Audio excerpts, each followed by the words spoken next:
أشهد أن لا إله إلا الله.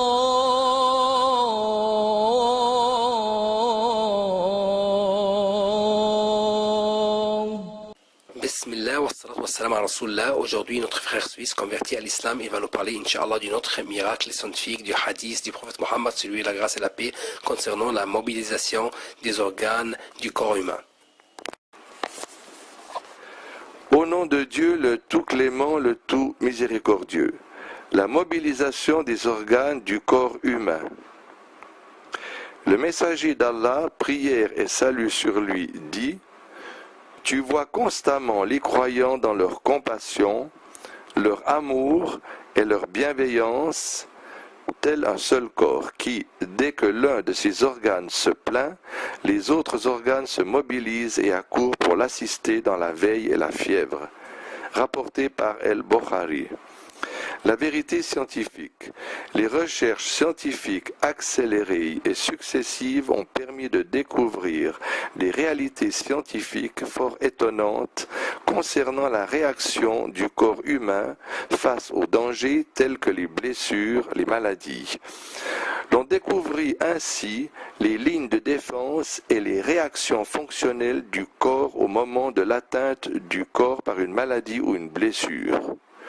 Ces réactions vont toujours de pair avec le degré de douleur ressenti par l'organe touché.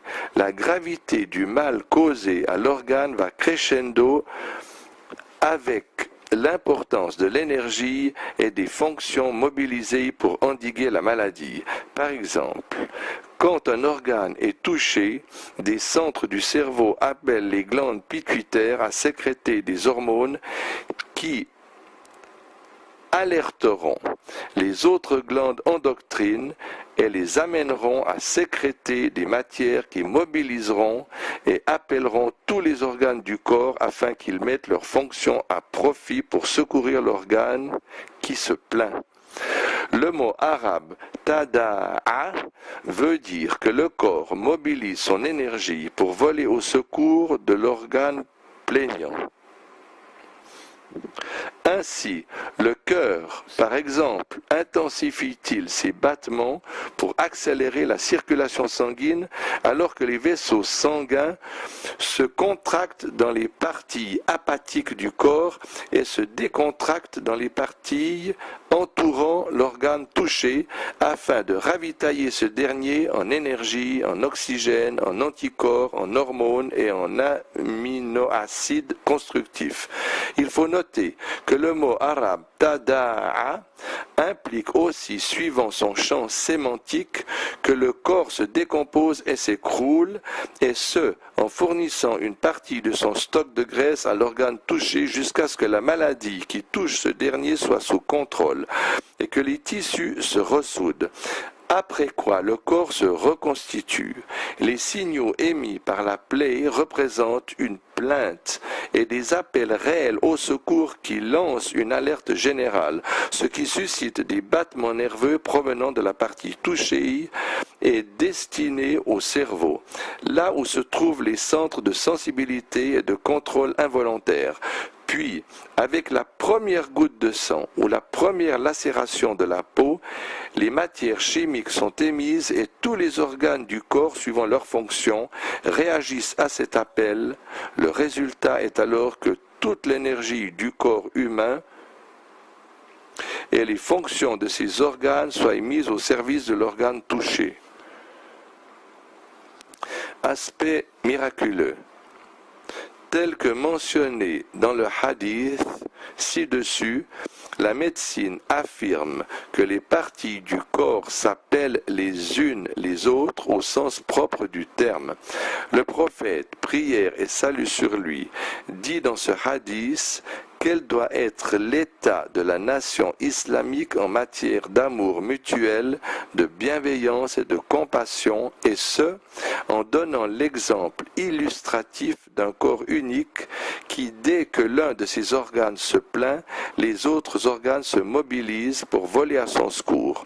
Le mot arabe arabe, tada'a est le terme le plus approprié et le plus précis que l'on aurait pu utiliser à cet effet pour décrire ce qui arrive dans le corps dès qu'un organe est touché.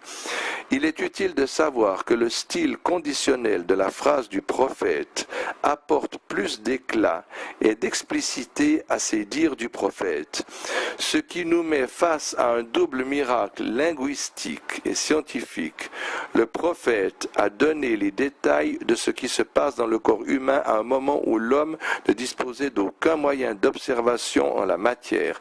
Il donna ces détails en utilisant des mots explicites qui démontrent la réalité et en usant d'une comparaison qui ancre le sens dans l'esprit.